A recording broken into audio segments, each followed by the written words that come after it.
माझी माय. झुंजूमुंजू झालं, पाखरही उठली, काळोख्याची सावटे तांबड्या रंगांनी फाटली. धुक्याची चादर हळूहळू विरली, काळजीनं माझी माय जागी केली. माझ्या मायच्या डोळ्याची अन तारच तुटली. स्वप्नातच तिची झोप पूर्ण झाली. डोळे ताणतच कशी तरी उठली. तिच्या दिनचर्येला सूर्योदयापूर्वी सुरुवात झाली.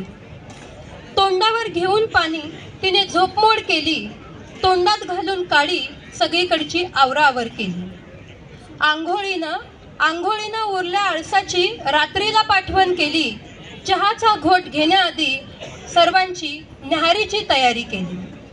ऊन डोक्यावर आली तरी चहाची चव नाही पाहिली. डोक्यावर घेऊन ऊन भारा आणायला गेली. पोटात नाही काही तिला भोवळ आली. पण नाईलाजाने ती ताट झाली. गाई गुरांसह सर्वांची उदरआग मिटली. पण माझ्या माईच्या पोटात ती पेटतच राहिली. तिसऱ्या पहाराला कोरभर शिळी भाकर गिळली. दिवस बघून मावळतीला पुन्हा ती सरसावली. दिवसा तरी दिसली का तिची सावली. सगळ्यांची तिने सांजेची तयारी केली. स्वतः मात्र भूक नाही असे सांगूनच निजली. दिवसभराच्या कष्टाने ती पुरेपूर भिजली. क्षणातच ती स्वप्नात परतली.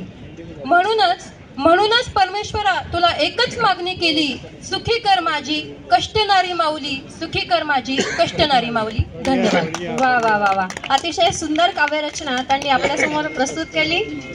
मान्यवरांना विनंती की त्यांना व्यासपीठावर सन्मानित करावं.